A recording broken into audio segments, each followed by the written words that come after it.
माणूस परिस्थितीनुरूप गुन्हेगारी विश्वाकडे झोकला जातो। कारागृहात गेल्यानंतर मात्र अनेकांना उपरती होते।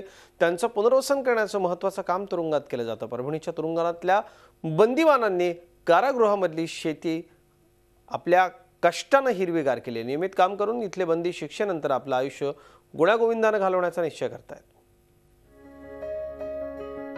माणूस परिस्थितीनुरूप गुन्हेगारीकडे वळतो, त्यातूनच त्यांना तुरुंगात डांबण्यात येतं। पण अशा कैद्यांना गुन्हेगारी विश्वातून बाहेर काढून त्यांचं पुनर्वसन करण्यासाठी कारागृह प्रशासनाकडून प्रयत्न करण्यात येतात। कैद्यांमध्ये नव्यानं माणूस म्हणून जगण्याची उमेद निर्माण केली जाते। परभणीच्या कारागृहातही असाच प्रयत्न सुरू आहे। इथल्या कैद्यांनी अशी हिरवीगार शेती फुलवली आहे। त्यात विविध भाजीपाला आणि ज्वारीचं पीक घेण्यात आले। कोणत्याच बंद्यांना कारागृहात आतमध्ये राहायला आवडत नाही आणि ते जेलच्या बाहेर येणार म्हणून त्यांना आनंदाने ते बाहेर येऊन शेतीचे कामं करून बाहेरच्या मोकळ्या वातावरणात राहतात आणि त्यांचं आर्थिक मानसिक संतुलन त्यांचं समाधानकारक असतं आणि ते बाहेर गेल्यानंतर त्याच्यातून त्यांची सुधारणा होते आणि बाकीचे ते इथून गेल्यानंतर परत या गुन्ह्याकडे ते वळते होत नाही। परभणी कारागृहाकडे एकूण 18 एकर जमीन असून त्यात 8 एकरवर 252 कैद्यांसाठी कारागृह, तुरुंगाची इमारत, अधिकाऱ्यांची निवासस्थानं आहेत, तर उर्वरित जागेवर अशी शेती करण्यात येते।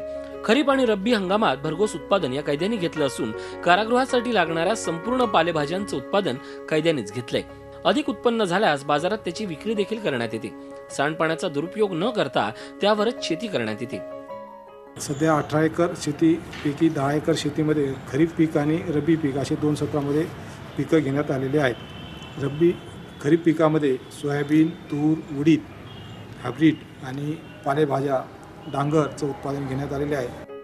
कैद्यांनी संपूर्ण लक्ष शेतीत घालून तूर, सोयाबीन, ज्वारी, पालेभाज्यांसारख्या पिकातून लाखोचं उत्पादन घेतलंय। शेतीच्या कामामुळे कैद्यांना तुरुंगाबाहेर जाण्याची संधी मिळते आणि त्यातूनच त्यांच्यात माणूस म्हणून जगण्याची नवी उमेद निर्माण होते।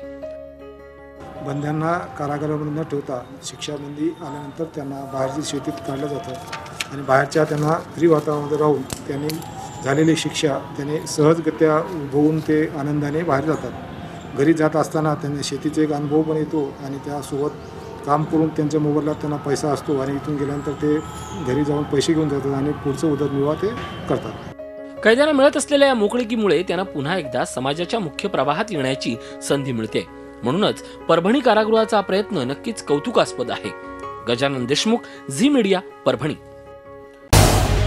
झी 24 तास रहा एक पाऊल पुढे।